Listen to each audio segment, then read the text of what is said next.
I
mean, it's nothing like I'm invading. Well, that's what I was thinking.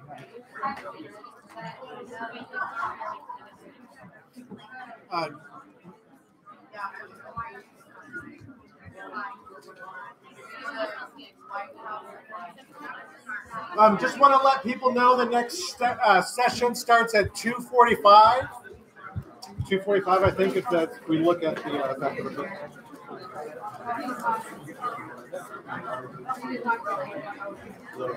Food will remain over there. Emily will be taking headshots through until 4 o'clock, and she'll be back tomorrow if anybody wants a professional headshot. Otherwise, have a great next session.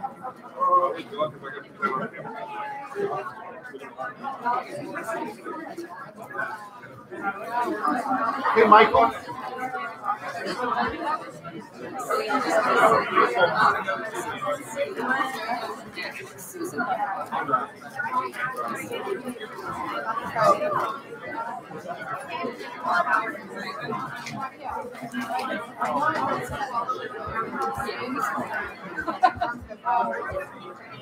Embarrassing.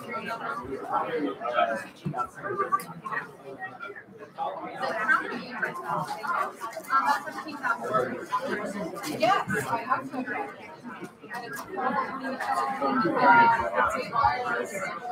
Oh yeah. Yeah. That's amazing. Yeah. And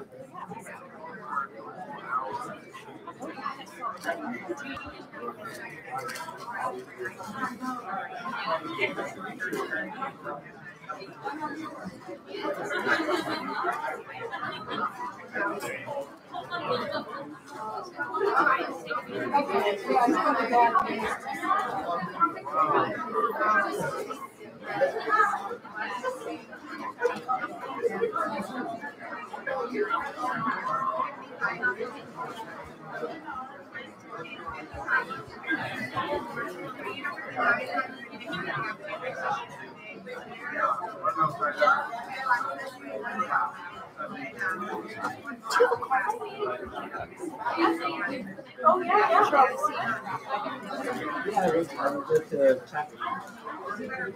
Like to hear a little bit more. oh yeah, definitely.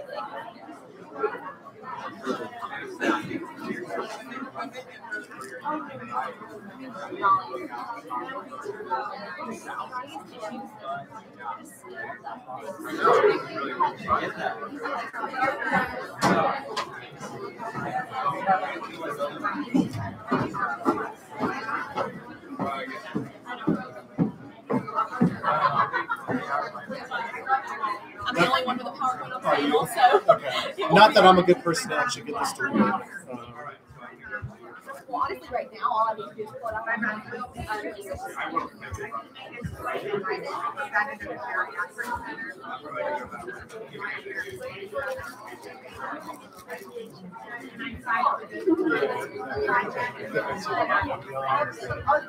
I can get it started on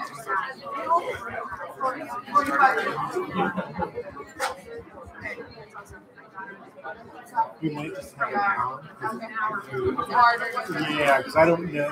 Some of the rooms, it's much easier as a one screen, and so it shows a live screen. I'm not sure what happened is.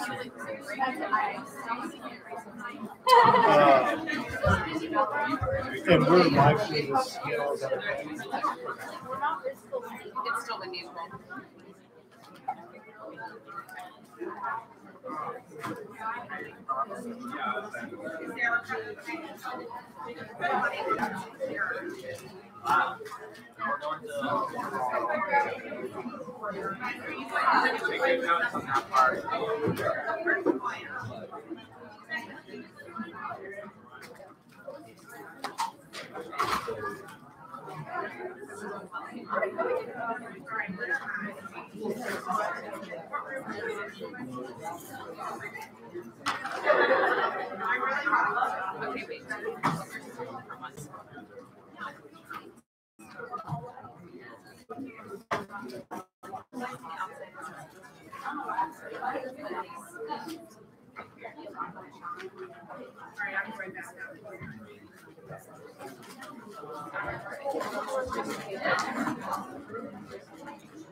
Like, that is one of those things, like, in the summertime,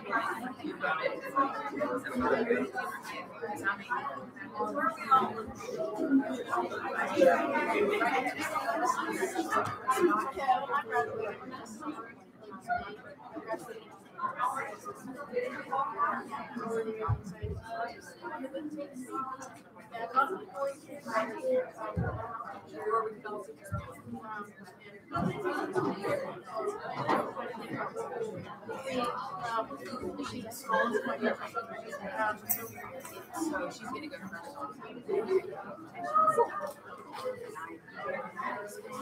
I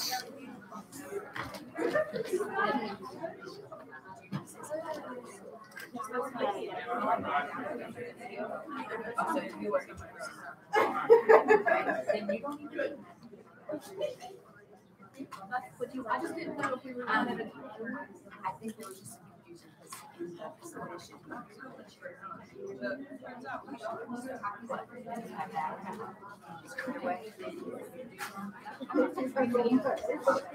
Okay, so we go one at a time. Yeah. Okay.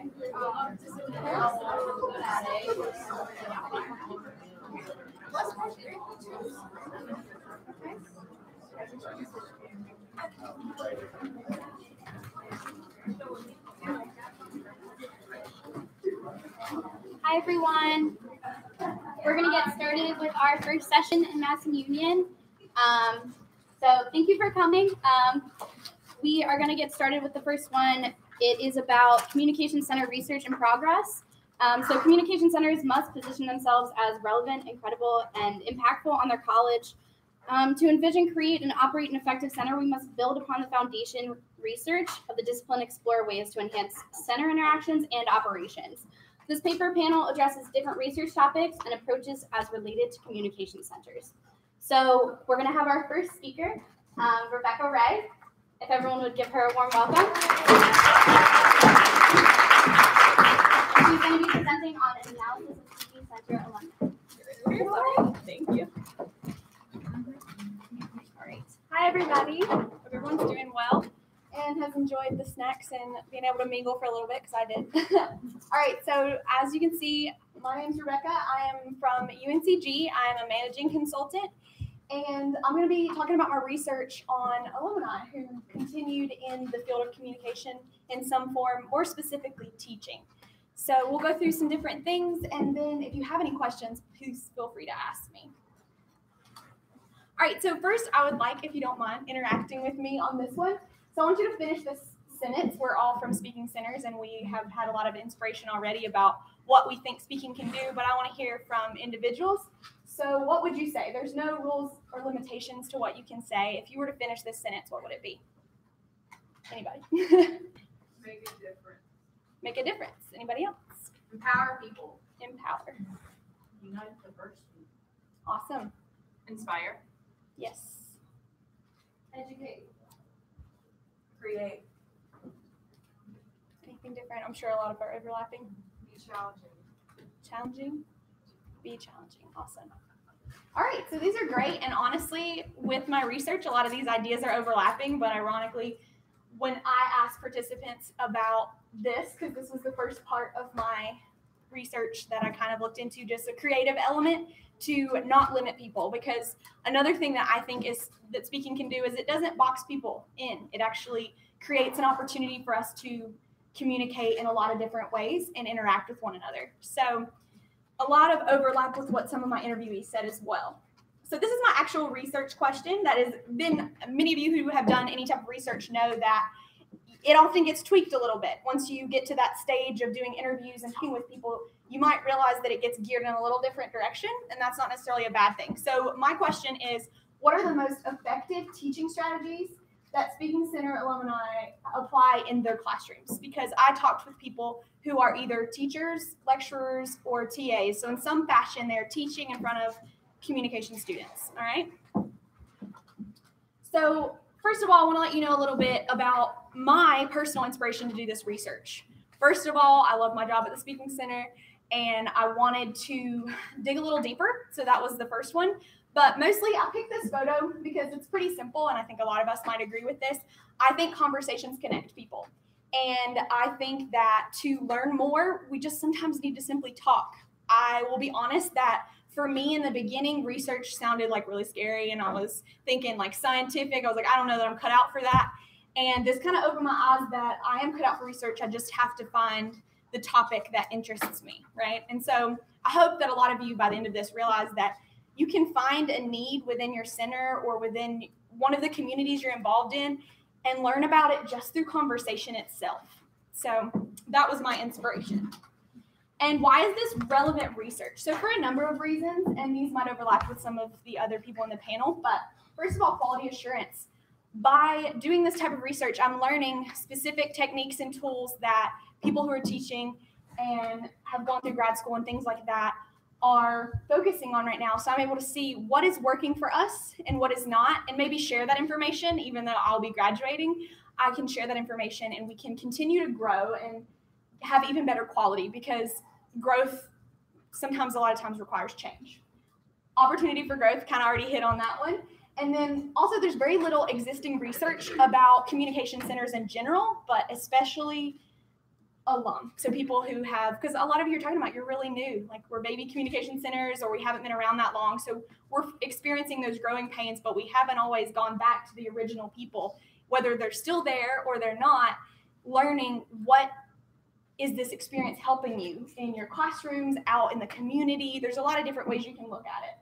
And then, of course, ability to create future projections. If we find that a certain technique or whatnot is not working, right, we can talk about it and we can create and change. I see, even in my role now, I see we make slight changes to a report form or slight differences in the way that we speak to speakers so that we can reach them better. So that's some simple things that I see already, and I feel like this can be done even more with this research. All right, so simply I want to describe how research methods worked for me. First of all, just observation. So I observed just a little bit. Obviously, in a really huge research project, you would observe for like a really long time. But for me, it wasn't too long, but I observed 2 participants in teaching type settings to be able to see how they interacted with their students, how their students kind of interacted back with verbal, nonverbal behavior, things like that. And that's the way we can kind of measure how much they're interacting, how much they might be getting from it. And then, of course, interviews. So I had 20-question interviews that lasted about 30 minutes with a couple people.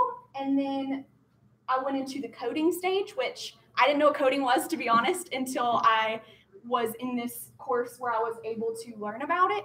And coding is basically finding major themes within your data and your research and saying, this is what this is, and giving it a name. And so that is what I did. And right now, I would say I'm in the analysis stage. I'm kind of putting all that together, tweaking things, looking into the different actual sources. At first, I really struggled with sources because there's not a lot of sources for communication centers.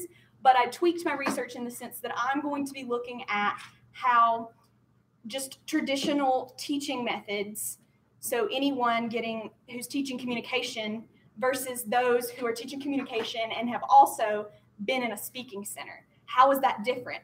Is it slightly better? What are the different kind of connects there? So that's where I'm going, but I'm obviously research in progress, so it's not completely there yet.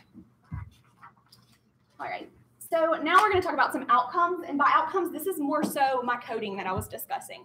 And these are some of the 4 major themes that I noticed within my interviews. So another thing that I want to preface is this was I'm a communication major, and this was for a course that I was taking and a research methods course, which many of you take, and they're all kind of different because qualitative research is very different. There's different ways to go about it, but it's kind of smaller. And so some things that I'm finding with the people that I interviewed are adaption. And this adaption, more specifically, is the verbal and nonverbal adaption in the delivery stage. So how that person, when I'm observing or interviewing them, they might talk about more specifically how they have to re-gear in a moment. When you're a teacher, sometimes you look at your students and you're realizing maybe they aren't understanding it, so you reword something, things like that form of adaption. Because adaption can be kind of broad. And as for growth is more the behaviors that the audience and the teacher demonstrate that show that they're actually meeting those objectives. How many of you, when you teach or are in a setting, you go over behavioral objectives, some kind of outcomes, you talk about that? Like they're like, at the end of this, I want you to be able to do this and this. A lot of times classes are structured like that. So if we're watching that and we notice that students are answering a lot, or that the teacher can show personal growth as well. And one of the ways that I'm seeing personal growth with some of the people that I interviewed who are teachers is that they have gone through the different stages in our speaking center, being an intern, being a grad, doing those different things. And so they are showing small bits of growth that they've learned from their previous experiences. And debriefing and interviewing gave me those examples. So that's how that's seen. And then we have learner-centered, and this is where you modify.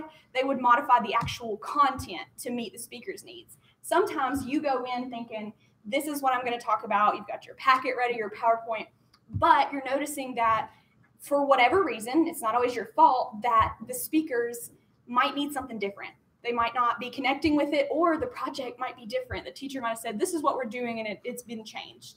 And you have to kind of modify in that moment. And that's what we mean by learner-centered. And we do it in the Speaking Center one-on-one, but also the teachers are taking this into their classrooms, right? So they're taking it and they're changing and modifying and making it a more learner-centered environment. But the great thing about that is it's less pressure on the student, because they know I don't have to meet all these expectations and follow this traditional pedagogy. I can be where I am and ask the questions that I have now and continue with that, okay? So my last one is transferability, and this one's really awesome because I think sometimes in our classes we do feel a little boxed in, like this math class is great, but when am I going to do that as a comm major, right? Or this science class or whatever. But in the center, there's a lot of transferability, and I don't just mean from working at the center to working in a classroom. I mean in the community. I mean in your interpersonal relationships. You see this sense of transferability, that the things that you are learning can go further and can be translated into different things. And I think that's kind of awesome, because I like learning something that can go for a lot of different things. All right. So what can we do with this information, and why does it matter? So I want to go over some implications. This kind of addresses the gap in teaching strategies, like I mentioned before. I want to do more of a comparative analysis of people who are just been taught to teach communication and people who have been taught to teach communication and also had the experience of being in a speaking center. How is that different and things like that? And I'm hoping to have current research and literature to be able to look at and kind of compare that. And then also, this can be applied to a larger group. I interviewed 4 people. It was for a small course that I did, but it can definitely be expanded, and it taught me a lot about how to research. And like I said, I hope that you guys take away the fact that you don't have to be a scientist to research. There are things that you can do. And then lastly, limitations, already mentioned. It's a small project, so that doesn't mean that it isn't very credible and that it can't be kind of looked beyond, but I wanted you to be aware that this wasn't me interviewing like 20 people and observing for like 100 hours or anything crazy. All right. So thanks for listening, and if you guys have any questions, I would love to answer those for you.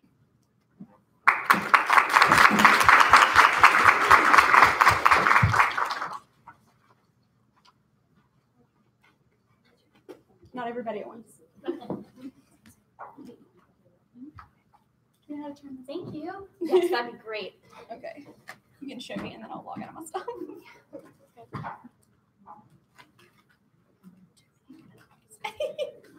Okay, cool. I'll log out really quickly.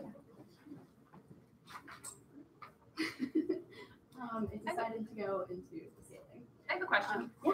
So what made you decide to do this research? Is this something, are you planning on going into teaching? Like, what inspired this? Well, I really wanted to look, I'll be honest, partially my kind of inspiration was not only being involved in the Speaking Center, but looking at a smaller sample size, because for my class, I needed to think about, this is the amount of time I have a semester to do this. What is something that I could look at that really interests me, that could also give me a lot of rich data? And I would say I had a lot of different options, but that really interests me as someone who is getting ready to graduate and potentially thinking in the future about grad school, but not having a full plan right now. It gave me a lot of opportunity to think about, this is what they're doing and this is an option that I have. And I really have enjoyed my work at the center, but I haven't always got to work in the same setting. So some of the people that I worked with are now like higher up than me, even though we don't look at it in a hierarchical sense.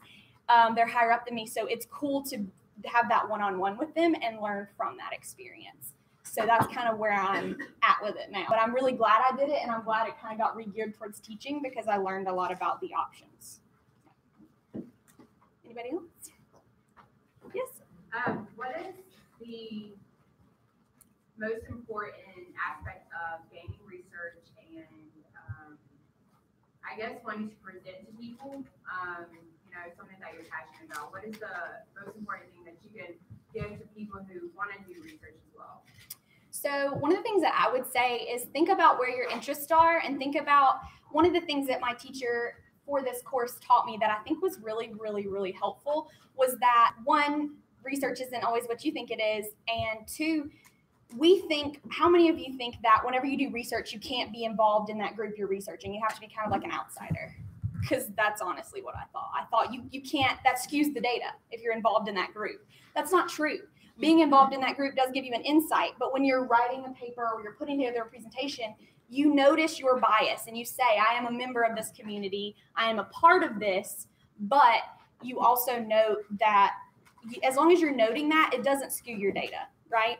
So you are able to really have a lot of options. So if you're involved in any community, whether it be at school or in your speaking centers, your communication centers, things like that, that doesn't limit you. That doesn't mean you can't research there. So remember that when you're thinking about it. And also know that this isn't a finished research thing. If you want to do some type of research, it is an ongoing process, and be patient and be aware. Use mentors to help you, because I knew nothing about research in the qualitative sense for communication before this course. And I used a lot of my resources and mentors, and I would say not just my teacher for this course, to help me decide how do you formulate it, because what your topic might be can gear the direction that you go.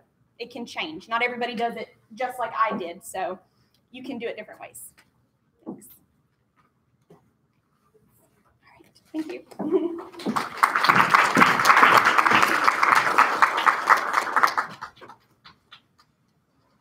Next up, we're going to have Kevin McBride from the University of North Carolina, Greensboro.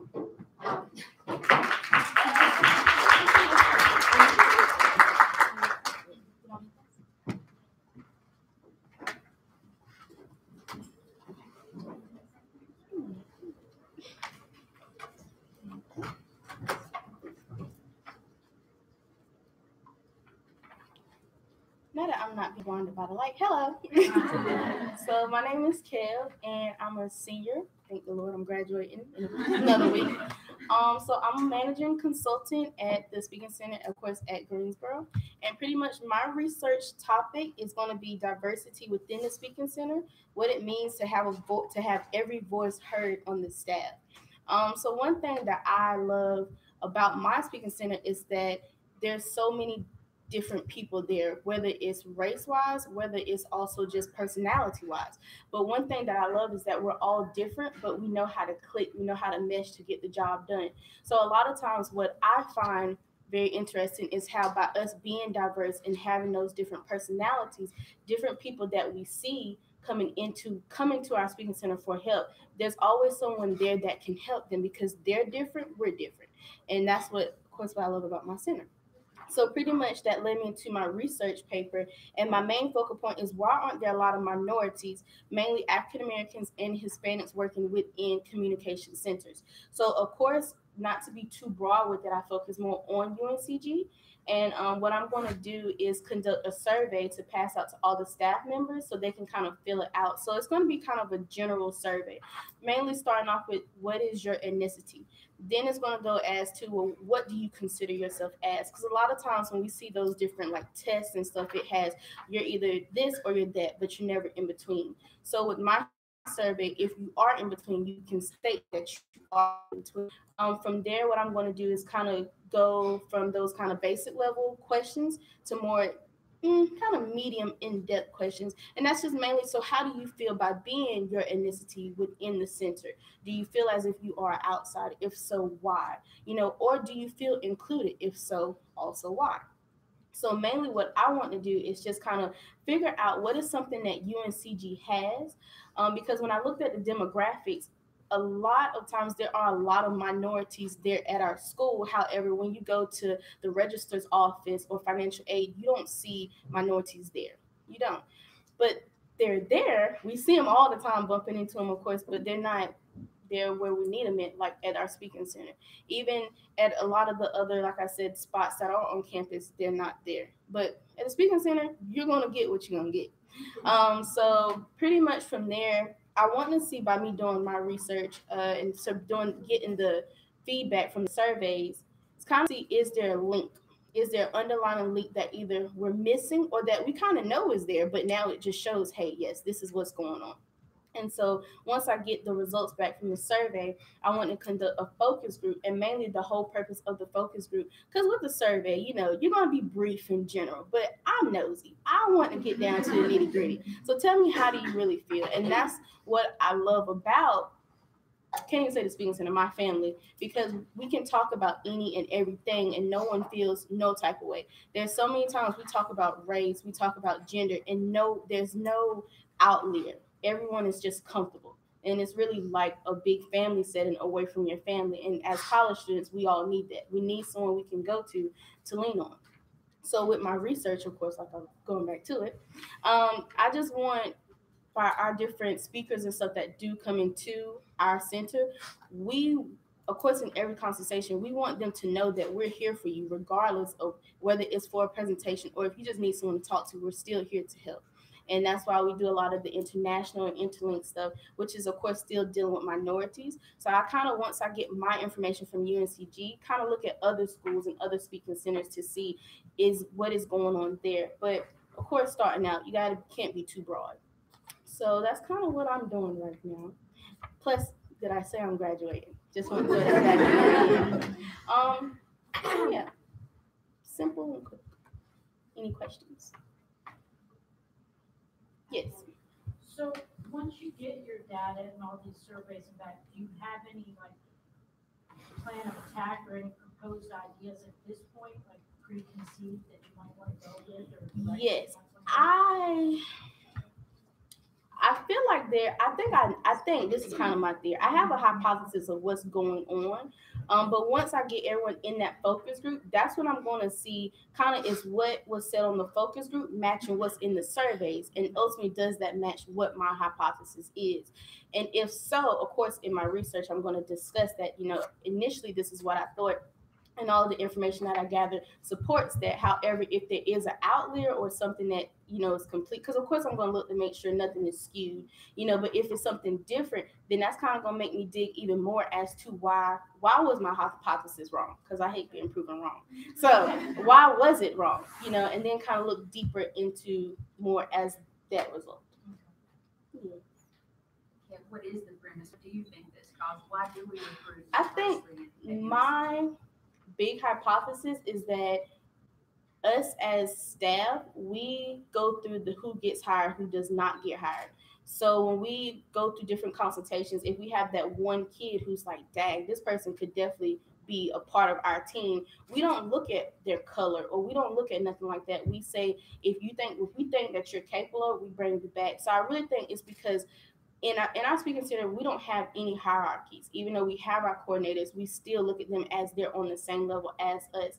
And by us bringing in people who are just coming to us for maybe 30 minutes to an hour, we're kind of getting that same drift from them. So I think by us having more of a voice in the center to say this person should get hired or this person should not get hired, I think that is honestly why we have much diversity, whereas in other, communications centers, a lot of people is always through the hiring manager or someone who's not really on the level as we are, because as consultants, y'all know y'all are the ones that's going in there. But how would you feel if your manager or your hierarchy above your coordinator said, I don't think they'll be good? No. Even though that's an outstanding student and they would be perfect and a great part of your team. But that's what I think my hypothesis is, that we have a voice. And it's not just all about coordinators, but it's really about all of us. Yes. Do you think it's also because your speaking center already has a lot of representation of different ethnicities that allows individuals of different minority groups to feel comfortable in applying? Of course. Well, yes and no, because what a lot of people don't understand is minority groups are just as hard on the same minority group. I mean, a lot of times there's a high standard that we hold for ourselves, and if you're even a little bit below that standard, you're not coming on. We want you to show your full potential and even show more potential that you don't even think that you have. So I do feel as, yes, that's part of it, but at the same time, no. I do feel by us being more diverse, it encourages more other students who would be diverse to come in and want to talk to us. But that doesn't mean, every diverse person that comes in, we're going to say they should be hired, they should be hired, they should be hired. So I think it's honestly all about, we kind of at the end look at who's really applying themselves and who's not. Does that answer your question? Cool beans. Any other last final thoughts? Okay, so that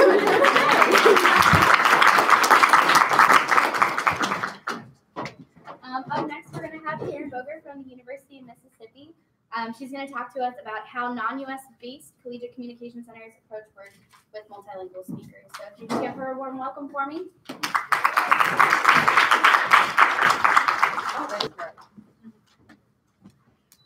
All right.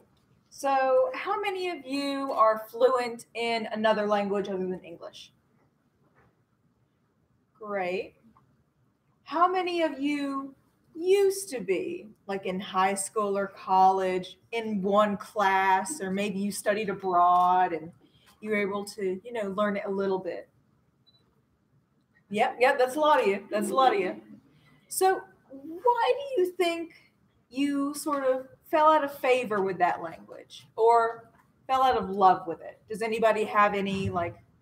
Because if I'm not in the environment to use it, I lose it.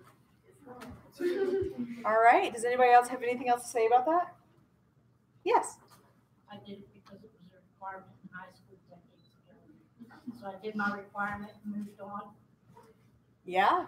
Does anybody else have any other comments about that? Yes. I didn't have the time to dedicate to it. Fantastic. Any other final comments? Yes. Like if you fully immersed, you can go in class and think A is great, but when the language, like you have to apply it outside, so like what a lot of people are saying, you disconnect once you leave class and you're not in an environment anymore and people aren't forcing you to speak that language. Absolutely. So with my research, what I'm looking at is the inclusivity that speaking centers use with ESL students. So ESL students have a much higher risk than just maybe you fail a class, maybe you have a rough time studying abroad. But at the end of the day, at the end of the semester, you go back to an environment that's primarily English speaking, or at the end of your study abroad, you go back to an environment in which you're speaking English again and you can forget about it.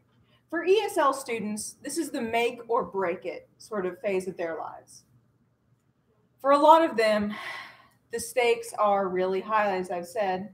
And if you're not finding areas to practice, and if those areas are not inclusive, if they don't encourage you, and if you don't feel safe, then you don't only fall out of favor with that language, you fall out of love with it. And this is why you see a lot of immigrant groups in the United States who are not only unable to afford services to allow them to complete their English proficiency, but they don't have the social support that encourages them to continue to pursue it. So today, what I have looked at in my research is I've gone outside of the US because while I love NACC, a lot of our research focuses within ourselves and within the United States. And for my research, I thought that looking outside of our borders for once would provide a little bit of context. So a specific thing about my paper is that I look at the ESL inclusivity of speaking centers as something of a rhetorical item.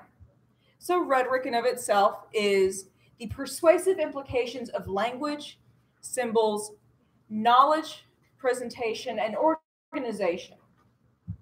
So with this, I looked at the documents of other speaking centers and looked to what degree they are accessible for individuals who are learning ESL and to which they create barriers for those who are learning ESL. So, how many of you guys have an ESL Learning Institute or some program like that at your university? How many of you guys have it? How many of you guys know where it is? How many of you guys have interactions with these students at your university speaking center? Great, fantastic. Better responses than I thought. All right, so there are a couple of things that happen with ESL students that naturally sort of go away with the longer speaking center is in operation. The first is the deficiency model, which is for all students.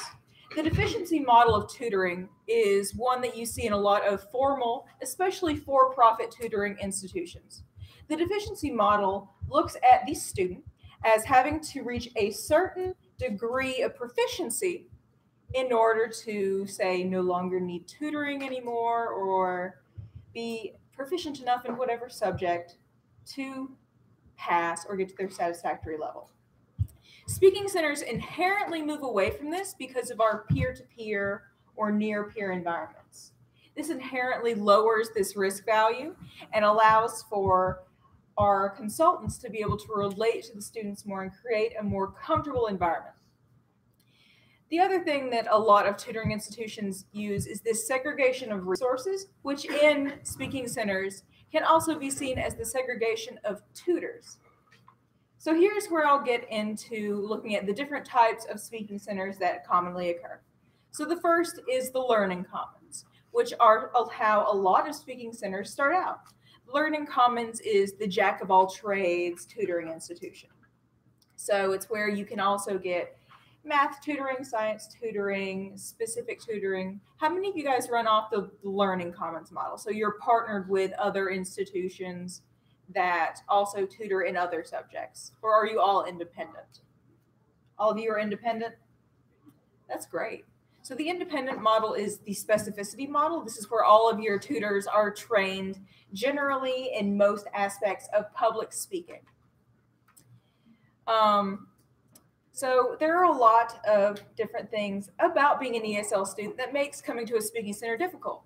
There are political, social, and emotional barriers that have been enhanced by the recent political times that would make ESL students feel not necessarily comfortable voicing the fact that they have a voice that may have an accent, or they may not know verb tenses as fluidly as a native English speaker.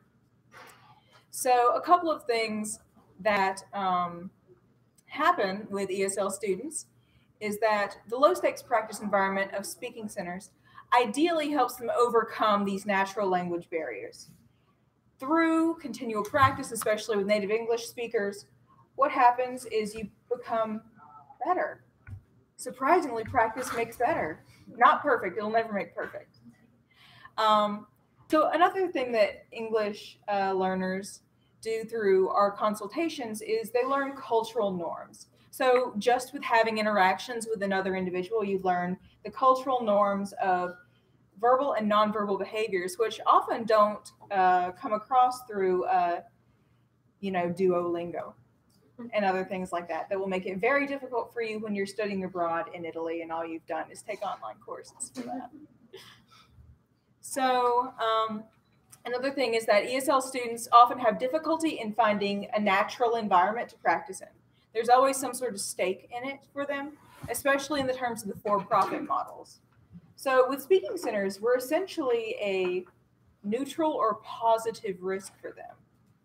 So if they come in and they don't really benefit, they can go. They've wasted nothing more than a little bit of time, 30 minutes to an hour and a half. Some of you have really long consultations. But other than that, there's no political risk. There's no emotional or social risk other than maybe a little embarrassment. And a lot of us end our consultations with encouraging students to come back, which is where a lot of tutoring agencies fail in encouraging that. So in my research, I've come across 4 consistent themes in universities in Great Britain, which I studied. The first is the Learning Commons model. So in those models, they have tutors that are trained in a multitude of subjects. So speaking, writing, sciences, and a couple of maths. And they pick and choose, which, yes, allows your tutors to be available to a wider variety of students. But then again, you risk tutor burnout. Then we have the specificity model, which is fantastic for speaking, but with going outside of that, even in my own speaking center, I've encountered a lot of hesitancy when it comes to, oh, this student is here from a biology class, they're not here from a communications class. How do I deal with that? And then we have the for-profit model, which, do any of you guys run off of the for-profit model, charging any sort of fee for services directly to your students? All right, great. That can be a huge barrier to students. It does cause a wealth disparity, especially for ESL students who may not have the visa requirements to be able to get a job within the States. With that, you see a huge dropout rate with return students, one of the best things about having a speaking center that's built into a university is that you're able to have repeat appointments. You're able to see that progress. If you're charging $20, $50, $100 an hour for your services, you'll often not see that same student come back multiple times. They're going to try and get as much done in that 1 hour as possible. So in other words, in the for-profit model, you see diminishing returns. And then the most unfortunate one that I came across is the referral back to the English Language Learning Institute on campus or off campus from which they came. So this puts a great burden on the student, feeling that once again, this is another place where they are excluded, but it puts a lot of pressure on the ESL teachers themselves. Not only are they supposed to teach an entire class of students, now they also have this implied burden of you should also be providing one-on-one help to your students, which in reality is what speaking centers and tutoring agencies themselves should be working away from. So I've come across a couple of potential reasonings for excluding ESL students to any degree from speaking centers. So just looking at why these universities are choosing not to include ESL students in their services offered, choosing not to educate their tutors in providing English language practice training for their tutors, or just in general, having a surcharge for tutoring services specifically for ESL students, or referring them entirely away to the English Language Learning Institute itself. The first is that it goes counter to general training protocols of many centers, especially those with limited budgets. So the time that you could be reinforcing, outlining, attention getters, how to end your speech with a bang, that's a lot of time that needs to be reinforced in speaking centers, especially those who only have a couple of weeks intense training before the semester begins, and then you have that boom of clients coming in. Second, it's because ESL students in a lot of institutes only are a fraction of the population, especially the population that visits speaking centers, unfortunately. Also, the fact that including ESL often develops much later than other services provided through speaking centers. Speaking centers do provide 3 main services. 1 is preparation, 2nd is delivery, and 3 is review. So going over speeches in terms of outlining, preparing for it, practicing your delivery, and 3, rewatching your final speech product in order to critique what your final performance will be or has been. Additionally, there's the burden of that ESL students may not technically be university students. So they may have the designation of only being a student at the English Language Learning Institute, which puts them at odds with services that are otherwise free to other students. And finally, budget concerns. So whenever the arts, the humanities, the College of Arts and Letters, whatever your university decides to call it, whenever they come under criticism, it's these fringe programs, these niche programs. While they are incredibly important to a small portion of the population, they are very difficult to mass market, especially when you have communication across the curriculum incentives, which are encouraging students of all majors to enroll in more communication classes, or for teachers to include more communication elements within their already hefty curriculums. So there are a couple of implications for my research. First is that the advocacy of inclusivity in speaking centers themselves should be reflected on how we define or redefine our roles as speaking tutors. So are we going to say academic speeches only and then exclude the services that we also provide for career prep and anxiety prevention? Then also looking at extending this idea of communication across the curriculum as a starting point, not just a stopping point. And that communication across the curriculum should extend not only across the standard curriculum, but across any sort of standards that our university has in place for the variety of students and the variety of its programs, which not only include ESL, but also students in beyond academics or other modified programs. So a couple of limitations to my study. First of all, I studied Great Britain. How much of this is going to generalize to y'all? Second is the sample size itself. I only studied 4 different universities. And overall, that impacts the generalizability. But overall, I hope to find more universities abroad, especially those that have speaking centers, because speaking centers abroad are exceptionally rare. And just being able to find more universities that I can look at the rhetoric that they're using to either create barriers or overcome barriers towards treating their ESL students with respect. I think that is a great value, and that's what my research was about. So does anybody have any questions today? That's great. Yes. Yes. Thank you. Very interesting. Do you have an example of the rhetoric that you would say you saw or you witnessed that creates a barrier? Yes, absolutely. So one of the things that I found on several sign-up sites is, do a lot of you guys have the online sign-up for appointments sort of hubs?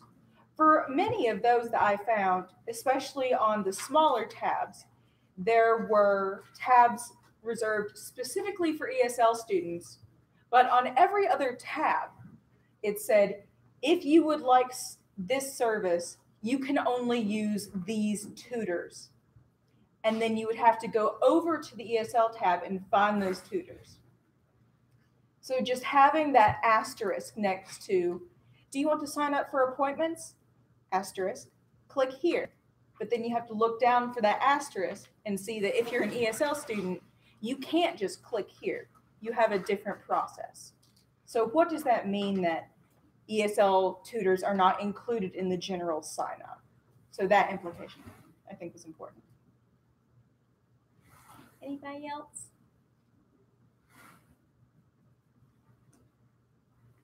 Yes.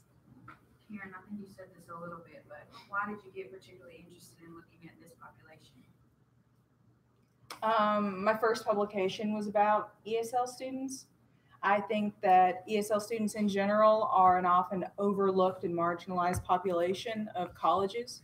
I think that the average undergraduate student can go their entire academic career not knowing that there are English language learner students at the university, and that especially in the political climate right now, we need to be focusing on accommodating this population as much as possible.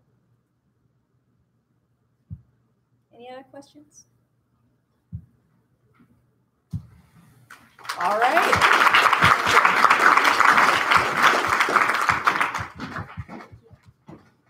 So we're going to move on to our last presentation for session 1 in the ballroom. It's going to be from Miranda Tompkins, also from the North Carolina Greensboro University. All right, so my name is Miranda Tompkins, and I'm a graduate assistant at the UNCG Speaking Center. So in my research, I did an autoethnography in which I reflected on my experiences at the center. So basically, my topic was improving communication competencies through safe and brave space. So to start off, who can kind of give me a definition of what safe space is to them? A place where in like this environment and you don't feel like you're going to edge or the pressure to say anything, like however you feel is what you feel. Your feelings are respected by the people within that space. Okay. I was going to say it's exactly it's a place where any person of any race or sexuality or gender or anything that can go and they can talk about whatever they want to talk about and not feel judged, not feel like they're going to be interrupted in somebody else's beliefs or anything like that. It's just an area that they can see there. Right, exactly. So it's important that we create these spaces within our centers if we are constantly inviting people to come in and to talk to us. So today I'm going to talk to you about safe and brave space and how they opened up the floor to discuss these social injustice issues. So to start off, bad things, good things are happening in the world every day, right? And it affects each person in a different way. At UNCG, we have a diverse staff. And so it's important that as a staff, we are able to communicate with each other and be able to understand where the other person is coming from, even though we may not agree with their point of view. So the reason why I chose this topic is because recently we had an election, and it was very hard for some people, and it was very exciting for others.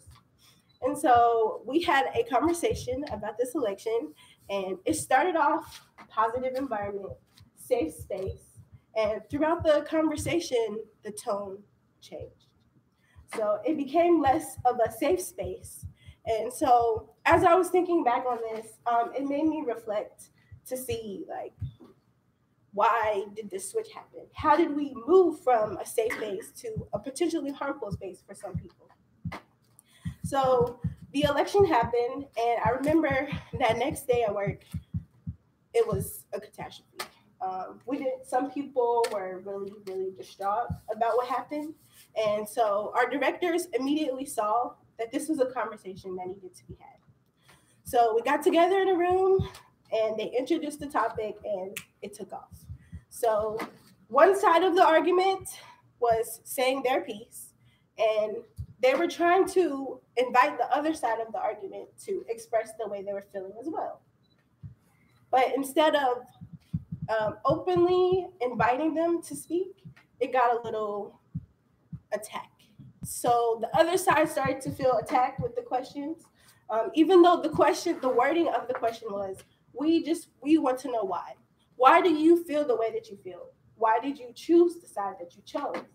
But it was in the tone of voice that showed that it wasn't really an open and inviting question. So of course, once someone starts to feel attacked, the other side starts to shut down. And then after that side started to shut down, no one from that side was saying anything. And so the other side was trying to pull it out of them. Like, please, just tell me why. Please tell me why, right? So it's important as we are trying to create these safe spaces that we are aware of the tone of the questions being asked. So I would like to say that would have been a time for our directors to step in and say, okay, so does anyone else from the other side would like to express their point of view, instead of having the other side ask the question. So have someone there to mediate the conversation so that it's not just one side attacking the other. Also, facial expressions. So you could literally hear a pin drop in the room at one point in time. There was a question asked, and everyone's face was just like, everyone, even the director, they were like, they didn't know how to respond either, because something like this had never happened. So it's important that as the facilitator of the discussion, you're paying attention to the tone, the facial expressions, the body language, the open posture, closed posture. I remember one student just gave a random answer just so they could move on to the next topic. By the end of the conversation, everyone was like, okay, we didn't really get anywhere, just ready to go.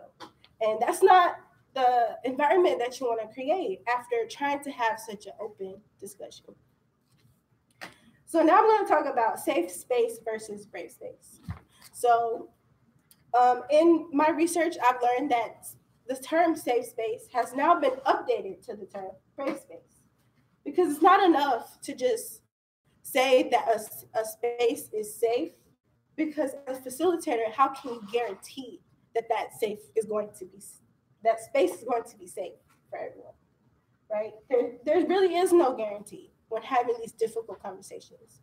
So it's more important that we are encouraging our speakers to be brave enough to say their side of the argument, and also to be brave enough to accept the other side of the argument, even though we may not agree on it.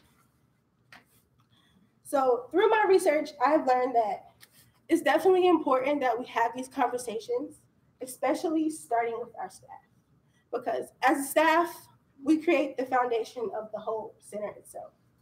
We can't call ourselves a family if we can't have a simple conversation about difference of opinion and leave feeling like, okay, well, maybe I didn't agree with your side, but to each his own. But I still felt like you heard me, and I felt like I was heard as well. Through continued research and my personal experiences, I have discussed this with the directors. So as they continue to facilitate these conversations, because they are important to have, I hope that they learn how to kind of be a mediator. It's not enough to just say, okay, we're going to have this conversation and then let the staff have it, but also to be aware of when one side may be overpowering the other. Yes. So do you guys have any questions? Yes. How do we as students, like our students know who are safe if they haven't come to us? You can do this by flyers. I know we have open events on campus through our center. So on those events, we always include that we are a safe space. If we're having karaoke night, this is a safe place for you to come and sing your heart out without being judged. Or just different events that you may host throughout the semester within your center. Just include it on your flyer or maybe an email. Like, this is a safe place for you to come and talk with us. Even if it's not about, if you don't need a personal consultation about organization, but you want to come have a personal conversation and practice speaking, we can help you with that as well. So did you get to have a follow-up conversation after the discussion about the election and whatnot? Did your director say, hey, y'all, that wasn't okay, we should try again? Well, it was mentioned that the conversation didn't go the way that it was planned. But the way we have our staff trainings, we only host them at the beginning of each semester, and we get new staff every semester. So even if we were to have the same conversation, it might not have held in weight because it wasn't with the same people. Okay. Yeah, so we never got the chance for a follow-up, but I hope in the future, as other things happen, it was just a learning experience to prevent it from happening like that. Brandon, I didn't get to come to that. I'm from St. Louis. But remind me, we did have outside facilitators for that discussion. Is that correct? From Kaleidoscope from Campus? Well, they were there, but like I said, no one really said anything because everyone was just kind of like taken aback about the way that the conversation went. So like everyone in the room space was just like, oh my gosh, this is really happening. Okay, I just want to make sure. Do you think it would be helpful, like for training at the beginning of a semester, to sit down with the staff and have those questions from the beginning? Like what I'm thinking is okay, I may be from this culture or this nationality or religion or whatever, and I have preconceived notions about what hers is or what hers is, or what in my head. So do you think that would be a good point to start in training from the beginning to say, okay, we're all diverse.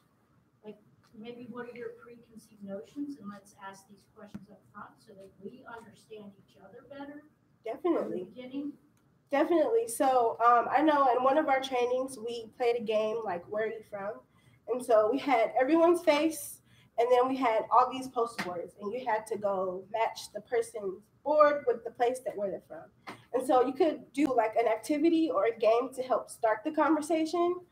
So started off in like a lighthearted kind of way, like, this is where I'm from, and this is my religion, this is what I believe in. Does anyone have any questions about me or my thoughts? Yes. So, with that situation, the coordinators, like, let's say this happened and the coordinators wasn't present, what is, like, I guess maybe some tips or advice you have for us as consultants who, you know, there are times when you're talking and we want to debate on, what are some things that you think we need to think about before we jump down each other's throats to make sure we keep that safe space within the center if the coordinators aren't there? I would just say try to rely on your training because we are trained to think things through in a different way, no matter how you're feeling personally, especially in consultations. So I would try to just, if you have to be that person, be that person. Like, hey guys, I'm not really liking where this conversation is going. I think we need to maybe switch it up a little bit, or let them say their piece before we speak again. Like, we just have to be those people to speak up. Any more questions?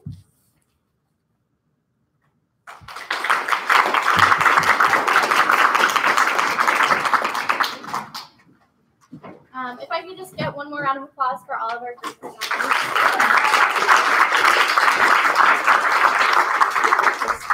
So that's it for session 1 in the ballroom. The next session will be starting at 4:15, and in here I believe it's going to be about innovative interventions like at the communication center. So check back here at 4:15 if you want to be with that. Thanks, guys.